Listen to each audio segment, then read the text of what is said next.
पवित्र बाइबलका वचनहरूले हामी सबैलाई परमेश्वरको बाटोमा साँचो र एकदमै उचित रूपले हिँड्नलाई सक्षम हुनको लागि प्रेरित गर्दछ। श्रोता, आउनुहोस् अबको केही समयलाई कल्वरी ख्रिस्ट महिमा चर्चका आदरणीय पास्टर बालकृष्ण राईज्यूद्वारा प्रस्तुत गरिएको बाइबलमा रहेको येशूको सन्देशलाई सुनौं।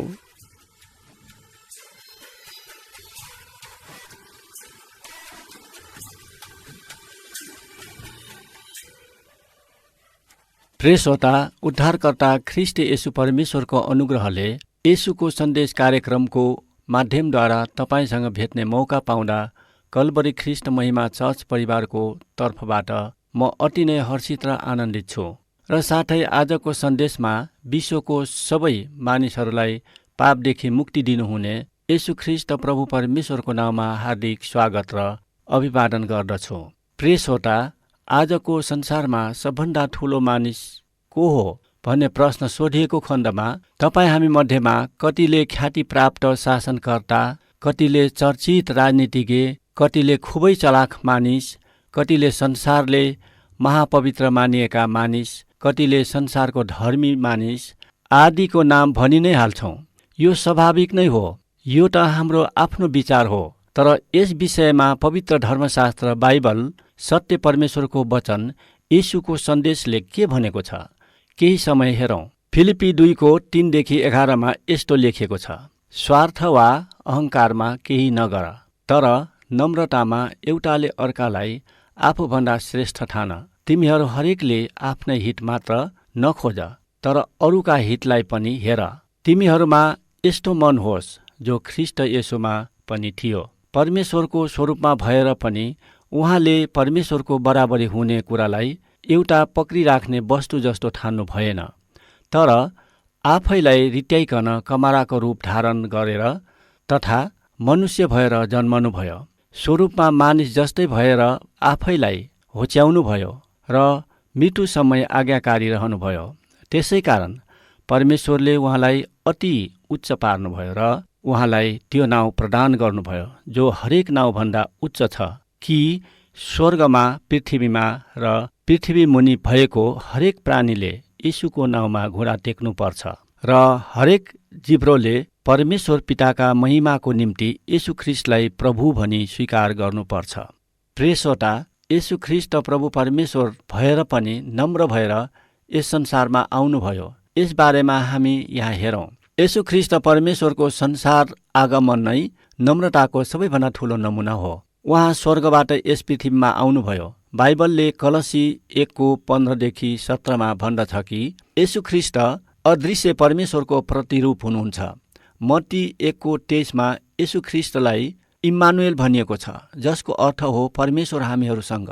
कुनै मानिसले आफ्ना शारीरिक आँखाले परमेश्वरलाई देख्न सक्दैन, तर जब येशू ख्रिस्ट संसारमा आउनुभयो तब मानिसहरूले आफ्ना आँखाले उहाँलाई प्रत्यक्ष देखे। येशूलाई देखेर हामी परमेश्वरको चरित्र र गुणहरू पनि देख्न सक्दछौँ। ख्रिस्ट चाहिँ परमेश्वरको प्रतिरूप मात्र हुनुहुन्न, उहाँ परमेश्वरको एकमात्र साँचो अवतार, यस संसारमा आउनुभएको स्वयं परमेश्वर नै हुनुहुन्छ।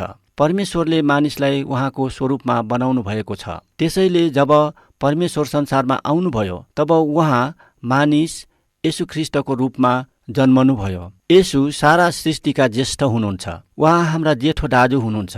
अब हामी पनि परमेश्वरको स्वरूपमा सृष्टि भएका हुनाले विश्वासद्वारा हामीहरू पनि सङ्गी हकवाला भएका छौँ। ख्रिस्ट सृष्टिका ज्येष्ठ मात्र हुनुहुन्न, उहाँ सृष्टिकर्ता नै हुनुहुन्छ। उहाँद्वारा नै सबै थोक सृष्टि भएका थिए। येशू ख्रिस्ट साँच्चै नै प्रभुहरूका प्रभु र राजाहरूका राजा हुनुहुन्छ। उहाँले सबै थोकमाथि, स्वर्ग र पृथ्वी दुवैमाथि अधिकार चलाउनुहुन्छ। सारा आकाशमण्डलका सिंहासनहरू, प्रभुत्वहरू, प्रधानताहरू र अधिकारहरूमाथि राज गर्नुहुन्छ। सबै देवदेवताहरूमाथि, सबै दुष्टात्माहरू, भूतात्माहरू, शैतानिक शक्तिहरूमाथि पनि उहाँको अधिकार छ। येशू ख्रिस्ट आफ्नो महिमा स्वर्गमा छोडेर त्यागेर यस संसारमा एउटा सेवकको रूपमा जिउनलाई मानिसहरूका बीचमा आउनुभयो।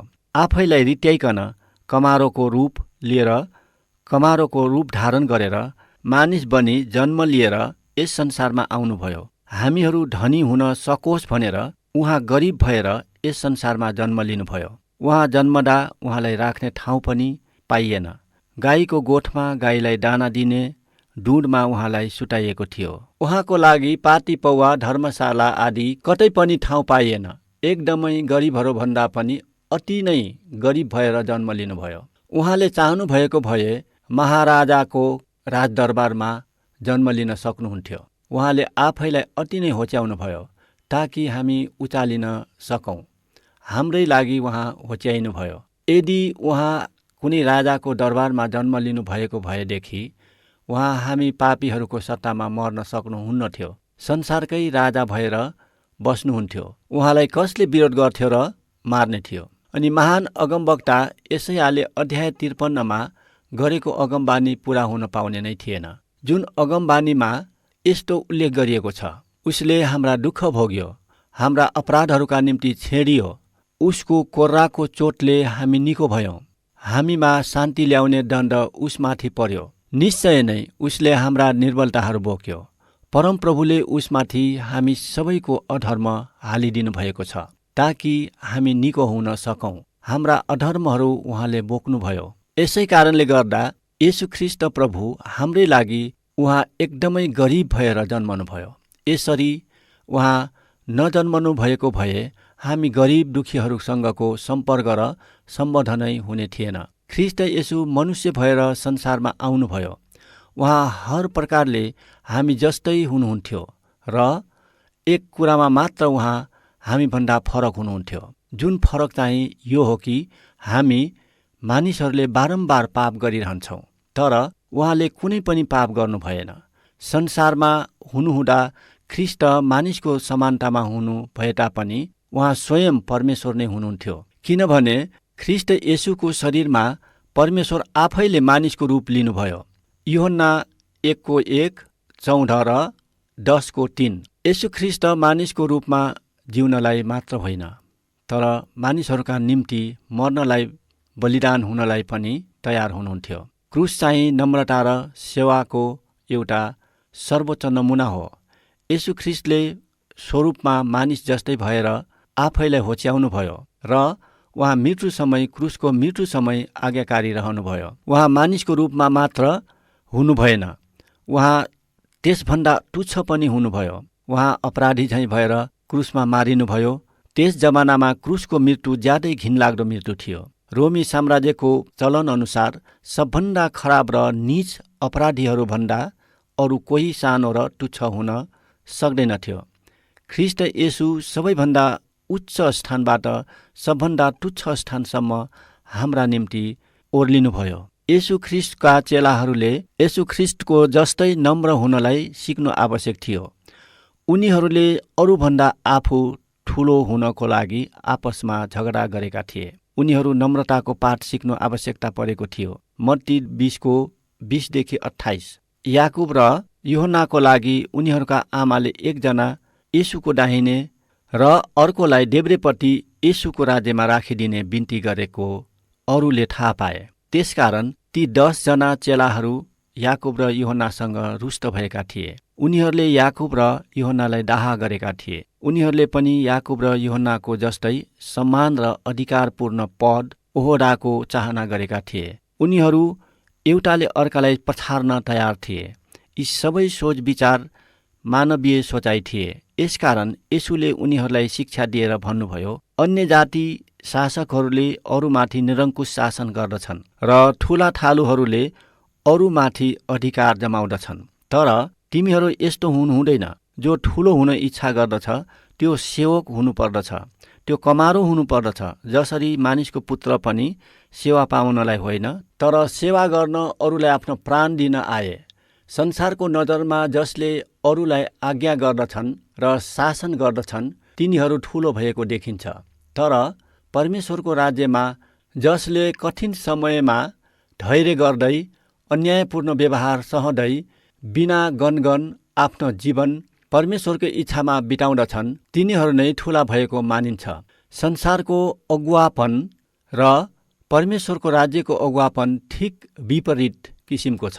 संसारको अगुवापन माथिबाट तलतिर जाने प्रकृतिको हुन्छ भने परमेश्वरको राज्यको अगुवापन तलबाट माथितिर जाने प्रकृतिको हुन्छ। संसारको अगुवापनमा आफ्नो मातहतमा रहेकाहरू माथि अधिकार जमाउने र शासन गरी ठूलो भई टोपल्ने प्रकृतिको हुन्छ भने परमेश्वरको राज्यको अगुवापन आफूसँग रहेकाहरूको सेवा गरी तिनीहरूलाई निर्माण गर्ने र माथि पुर्याउने कार्य हुन्छ। नमुनित जीवनबाट सेवकपन प्रस्तुत गर्नु नै येशूले सिकाउनु भएको अगुवापनको सार हो। यूहन्ना 13 अध्यायको 14देखि 16मा येशूलाई पछ्याउनेहरूले अरूहरूको सेवा गरेर येशूको नम्रता देखाउनु पर्दछ भन्ने कुरो ती येशूका चेलाहरूले सिक्नु परेको थियो। यस खण्डमा येशू प्रभुले चेलाहरूसँग गर्नुभएको माथिल्लो कोठाको सेवकाईलाई हामी देख्दछौँ। यो एउटा तयारीको सेवकाई थियो, किनकि यो सेवकाई उहाँ स्वर्ग गइसकेपछि चेलाहरूले गर्नुपर्ने सेवकाई थियो। खुट्टा धोइदिने काम एउटा विधि नभएर उदाहरण हो। पूर्वीय देशहरूमा अतिथिहरूको खुट्टा दासहरूले धोइदिन्थे। यहाँ येशू ख्रिस्टले पनि दासहरूको ठाउँ लिनुभयो, दासहरूले गर्नुपर्ने काम गर्नुभयो। प्रभु येशूले प्रभु भइकन पनि चेलाहरूको खुट्टा धोइदिनुभयो। तिनीहरूले पनि एक अर्काको खुट्टा धोइदिनु पर्दछ र एक अर्कालाई नम्रतापूर्वक व्यवहार गर्नुपर्दछ भन्ने शिक्षा दिनुभयो। यसो गर्नुभएको देख्दा हामीलाई थाहा हुन्छ कि उहाँ आफ्नो सिंहासनदेखि उठ्नुभयो। उहाँले बाह्य महिमालाई एकातिर राख्नुभयो, दास बन्नुभयो र मानिसहरूको अघि नम्र हुनुभयो। फिलिप्पी 2:5-11मा येशूको नम्रता स्पष्टसँग बुझ्न सकिन्छ। येशू प्रभुले सिकाउनु भएको यो सेवा हृदयदेखि नै नम्रतापूर्वक गर्नुपर्दछ। तर आजको संसारमा कति मण्डलीहरूले यो सेवकाई गरी टोपलेका हुन्छन्। केवल देखावटीको लागि, विधि विधान गर्नको लागि मात्र गरेका हुन्छन्। सेवा सकेपछि ती सेवा बमोजिमको नम्रता ख्रिस्टियनहरूमा देख्न बिरलै पाइन्छ। देखावटी गर्नु, विधिको रूपमा कार्य गर्नु सजिलो छ, तर सच्चा हृदयले त्यस्तै हुनु येशू ख्रिस्ट प्रभुको शिक्षा र आदेश हो। प्रिय श्रोता, यस संसारमा परमेश्वर स्वयं नम्र बनी आउनुभयो। त्यसैले ख्रिस्ट येशूका जनहरूले पनि अरूहरूको सेवा गरेर नम्रता पालन गर्ने प्रयत्न गर्नुपर्दछ। हामीले आफ्ना अभिलाषा र इच्छामा सफलता, धन र लोकप्रियता जस्ता कुरालाई पहिलो स्थान दिनु हुँदैन। नम्रतापूर्वक अरूको सेवा गर्नुमा नै हामी इसाईहरूको मुख्य ध्यान हुनुपर्दछ। संसारको नष्ट हुने कुरा प्राप्त गर्नको लागि देखावटी भएर येशूको सेवक भई नटोपलौँ। सच्चा हृदयले येशूको जस्तै जीवन जिउनलाई येशूको अनुग्रह तपाईमा होस्। धन्यवाद।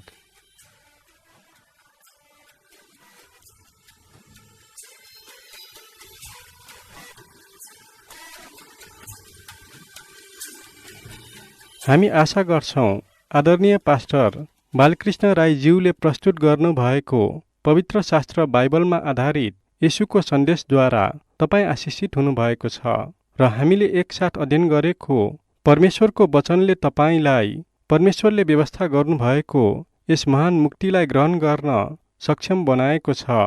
हाम्रो कार्यक्रमको यस भागमा साथ दिनुभएको लागि धन्यवाद।